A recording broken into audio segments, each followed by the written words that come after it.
Well, hello, and hello. Yes, indeedy. And of course, how you doing? Yes, indeedy. How are you doing? Well, anyhow, good morning, and good morning. Of course, I'm back by popular demand. And of course, today is April the 28th.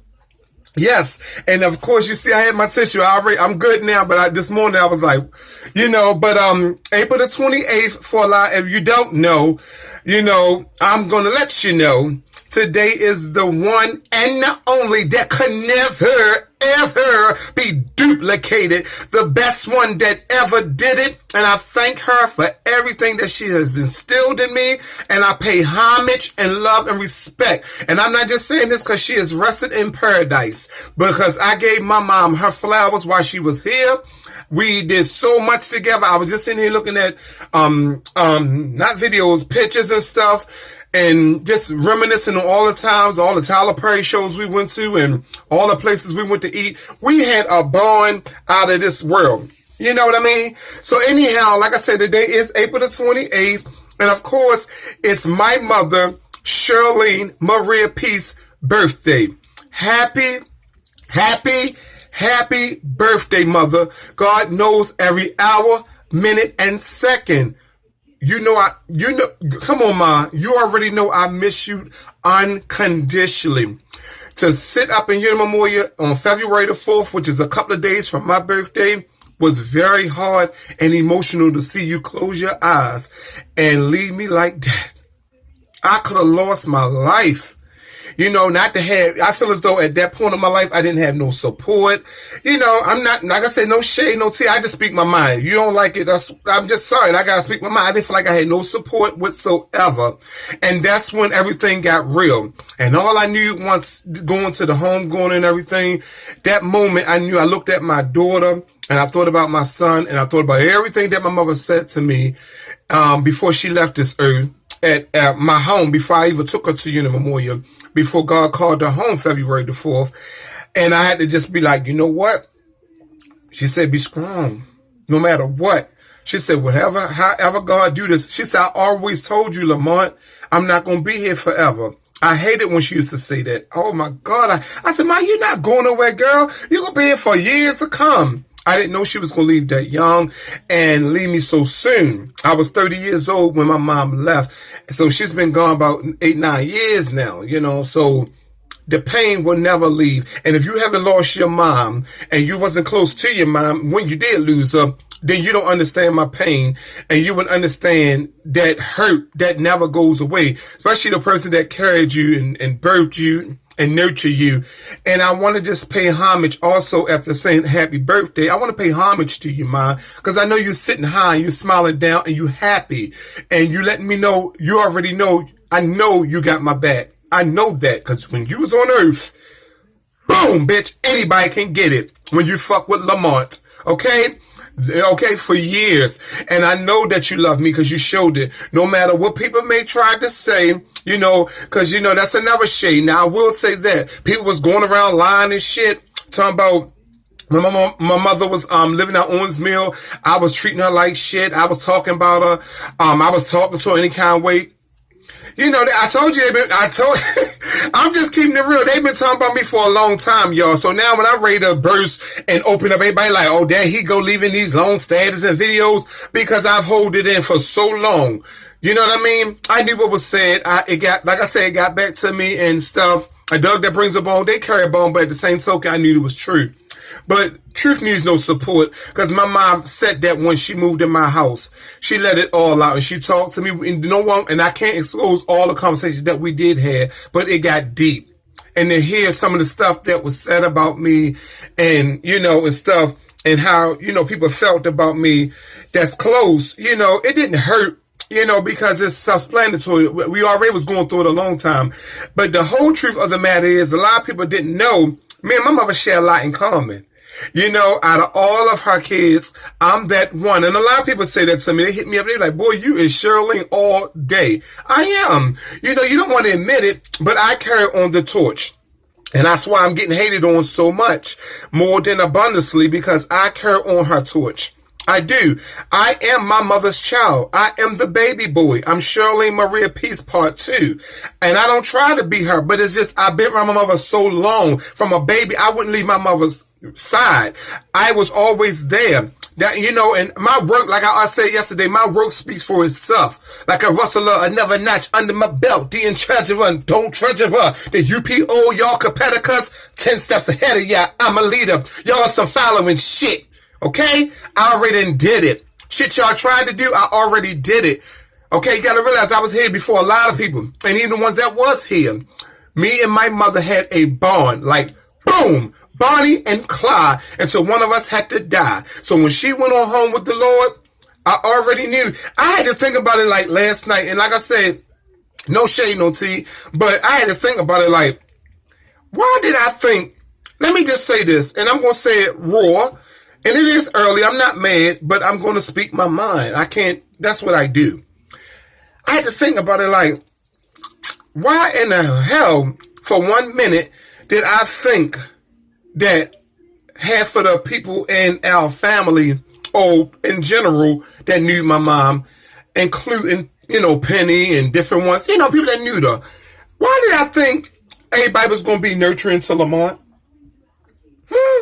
Why did I even get myself upset 10 years ago, 8 years ago, or 5 years ago, whatever, and believe that? When my mom was living, a lot of people only dealt with me because she had me with all the time. If I had my way, from how I seen how people treated me, even the older ones, I ain't gonna call no names, because a lot of them is resting in peace too. But a lot of people in this, that the family didn't like me. Older ones, I can go deep. I can go there. And my mom was close with a lot of these people. If my mother never took me around, I wouldn't have never knew half of these people. I wouldn't have. I always was the loner. You gotta realize I was the baby boy, and I stayed in my own era, my own world. You know what I mean? I wanted to be around people, but I always felt avoided. I was always considered the black sheep, the little faggy. You know, everybody had their own cliques, their own bonds. I was not close to everybody. You know, I tried to be, but one thing I don't do is kiss ass, hold on, and all that. Once I see a void, you don't really fuck with me or roll me. Even it's like that to this day. You know, I can't get mad over the smallest things. You know, everybody in their own cliques. So I don't trip over that. I come and I go and I come. It is what it is. It was what it was. Is whatever's meant to be, it's going to be. You can, like I said again, people stayed away for their own reasons. People believe what they wanted to believe. People, you know, observe stuff the way they wanted to. People said stuff about me. People trash me. All of that stuff. At the end of the day, though, no one knows who Lamont really is, though. That's the thing. So I think that's another reason why when I leave videos or statuses and it come across so hate and shade and busting indirect shots or whatever you think I'm doing, that's why you don't know how to swallow it up and like, okay, I understand what he's saying. He's just a little hurt. I get what he's saying, why he said it. You don't understand it because you never was around me. You don't even know of me. I can't even say you know of me. You never took the time to understand Lamont. Y'all always just see me as this feminine, you know, this flamboyant, wild ass faggot. You never knew nothing. Like, it was shade to me when I had kids and everybody was like, I ain't even know Lamont was dipping and dabbing in pussy. I didn't say nothing, but when that was brought to me, I was like, I lost my fucking virginity to a woman. Bitch, what about it? You're so goddamn nosy. You know so damn much. You know what I mean? You don't even know you don't know me. You're going by what somebody told you. I'm not a faggy. I'm not afraid to tell you. If you want to know, what the fuck you ask me? Okay? Ask me. But it's none of your business. Okay? If I'm doing or what I do behind closed door. So that's one thing I always loved it about my mom, to bring it back, you know, bring it back on track. Because, you know, I was going to go there. The train was going to go way to Georgia with Gladys Knight in the pits. But I was always just that Lamont. You know, I came in the world like this. I was always a happy-go-lucky young little boy, you know, and I was always curious, you know, and I spent a lot of time around like Aunt Sam and them, which is Mayfield's sister, you know. I used to love when she used to come get me, you know, when I was a little boy, you know. I spent a lot of time with Sean, you know, which is my oldest brother, June, ex-girlfriend, Sean will tell you, I was bad as shit. Yeah, I was bad. I was hyper, bad, and all that. But at the end of the day, Sean loved me like a little brother. And we had a tight bond. And Sean will tell you, when I got older, that's why I say my work speak for itself. If you need me, I'll be there. You just don't know that because you're so ready and to pick fights with me and throw shots. But Sean needed me. I was there. I was there. I have very strong encouragement words to give you. I have a big heart. But the thing is, once my mother left, I put up the wall and I put up the barriers because I was like, I seen what it did to Shirlene. I seen what it did. I watched it. I watched it all play out. A lot of times, they would call my mother names. So that's why I say, looking at me, I shouldn't feel no type of way. To see me hurts. Because it's like, damn, we did Shirlene so goddamn bad in this family. How the fuck we even gonna act like we love Lamont? You know what y'all did. You know who you are. And like I said, if it don't fit, don't wear it. But you know who you are. My mother, they call my mother crazy. They call my mother whores. She slept with all these men. Oh yeah, they always said that. But they ain't talk about their dirty laundry. They said my mother was this, she was that, she bipolar, Shirlene sensitive, Shirlene ready to go, or Shirlene ready to fight. I heard it all coming up. My mother told me the whole stories before my time and after my time, and I started observing everything. A lot of stuff hurted my mother. A lot of people didn't even know. And I'm glad that her and I had the opportunity to bond in 2006, right before she passed away when I lived in Douglas. And she began opening up to me, and I was like, really? Wow. And she started telling me some deep stuff. That's why she was so messed up. She was so messed up. And to be honest with you, now like I said, I'm not going to disclose everything because you would not believe, because she's not here to defend herself. But she did not feel love no more from this family. She gave up. She didn't feel like she had to fight no more because she felt betrayed. A lot of people had left her out there, and that's why they tried to flip the script on me. I left out of peace because it was too much chaos going on at the time out on Owens Mill. So I said, Ma, I'm going to do you a favor since we are going at it. Everybody beefing in here. Me and my kids is going to leave. And that's when I'm stayed with James. It wasn't no hard feelings. When I left there, I didn't say nothing bad about my mother. Why would I? When I know who my mother really is. But she was dealing with a lot of sicknesses. And to be honest with you, I didn't know she was that sick because she was a strong warrior. So before you tell a story, make sure you know the truth, facts, and proof. And that's one thing. If you want to know anything down to the nitty gritty, you ask me. You understand? Not now, because like I said yesterday, I'm done. I'm shutting down. I'm not answering phones. I'm not doing, I don't want to hear nothing.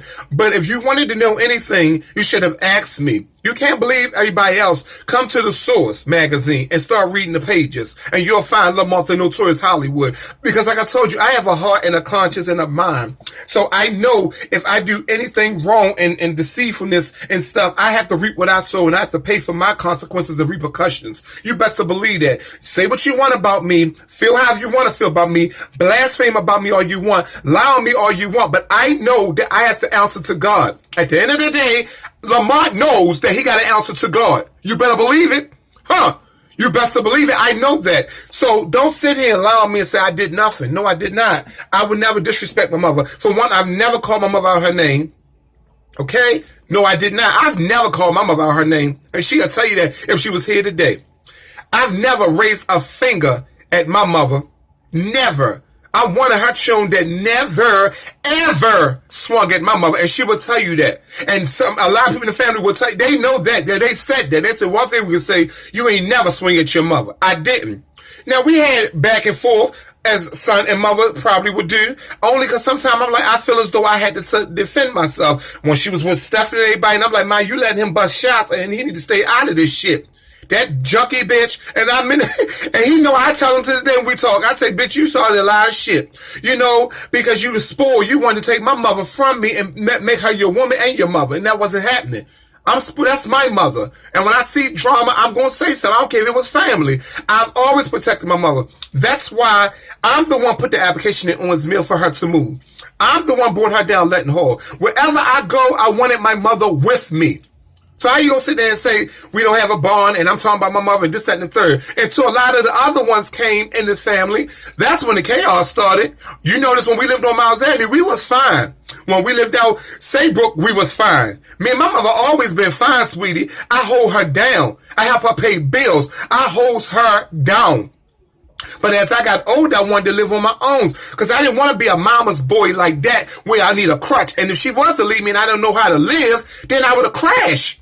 So that's why I left the first time when I was 18 and stuff, because I wanted to experience life. I'm not afraid to be a man. Okay? Yeah, the faggot. Yeah. Oh, bitch, the faggot wanted to be a man. Okay? And I wanted to live out there. Even if I lived in the project, wherever I lived, South Baltimore, wherever, I wanted my own house, my own place. I wanted to keep my head up, stand strong, and be an independent motherfucking man. Okay? Okay? That's what I wanted to be. And just like when I had kids, my mother knew, she said it, I knew you was going to be a good father. I knew that. I already knew that. The way you love children, the way you have nurtured children all your life, the way you took care of so many people children, the way you took to children, period. I did daycare, I did it all. I love children. So, of course, when I had kids, I was like, yes, thank you, Jesus. And that's why I love my kids unconditionally. When I look at my daughter, I see my mother, because my mother and my Monaya bond was like this. And I wish she was here, Michael. She missed you so much. And like I say, I'm not a sensitive person, but my pain and suffering has been sensitivity to me. You don't want to see it because that's what y'all wanted. You wish for me to fall. Like I said yesterday, y'all wanted me to die. Y'all wanted me to suffer. Y'all wanted me to be on drugs somewhere, fucked up, face all beat up, and I'm not living peacefully. But look at that globe. Look at God. Look at God, baby. Hallelujah. Amen. Baby, that thing ain't to be toyed with because I kept my eye on the prize. After my mother closed her eyes, she said, you take care of them kids. Go get your son. Keep your head up and you best to stand strong. She said, and I'm going to say it, I know anybody going to like this when I say it. She said, do not let this family use you and abuse you. I learned the hard way because she loved it so hard, loved it so strong. That's why I withdraw fast, real fast, because I know them for their works. And I don't, at this moment of my life, where I'm at, I don't trust too many of them. I don't. Okay? If y'all love me in this family, I've said it before in videos. Thank you. Thank you. Thank you. But I don't feel it. If you love me, I don't feel it. And that's coming from half of y'all. Okay? I know on Facebook y'all shout me out, you love me and all that. But I'm not saying, I'm just in my moment. I can do that. Y'all feel the same way. A lot of y'all don't speak to each other. It's not just me. A lot of y'all don't speak to y'all other families and your sister brothers or whatever. But I'm just speaking for me. Right now, Lamont don't feel love from family and friends and all that. I've been through too much. Starting this year, I've been through too much throughout the years. Okay, I'm not miserable. I'm not unhappy. I'm just having a nice relaxation moment. I'm not answering my phone. I don't want to be bothered. I'm having my moment. Can I do that? Yeah, I can do that. Okay, because I need to recuperate. I need God to direct what's next. I need to hear what he's saying to me. I don't need to be distracted because you want to hear a story, then take the story to somebody else. And I don't got time for that. That's what y'all do. No one is calling out of concern. No one is calling to help me. No one is calling to check on the children. No one is calling to give me a damn sandwich if I was hungry. No one ain't calling for that. You understand? So stop with the phony fake shit. And if y'all saved, y'all should have an examining spirits to know when something is wrong with somebody. Because that's what God gives you. He gives you gifts. When you are saved, so-called saved, holy, roly, saving, going to church, you don't keep drama going. You condense it. You talk to the devil, let him know, these demons, God, I want to break them. Y'all not doing that though. Everybody so damn saying, hallelujah, I'm going to church and all this. And like I said, there's no shade to nobody. I know if the shoe fit, wear it. I'm just saying in general, where is the damn peace? If everybody was on one accord and y'all so much prayer warriors, then why is so much distraction going on and so much destruction going on in the family? Don't act like it's just Lamont busting shots, Lamont going off. There's a lot of people ain't getting along. It's a lot of y'all not speaking to one another. Don't act like it's just me. It's some of y'all live right in the same neighborhoods of each other and don't see each other. Why is that?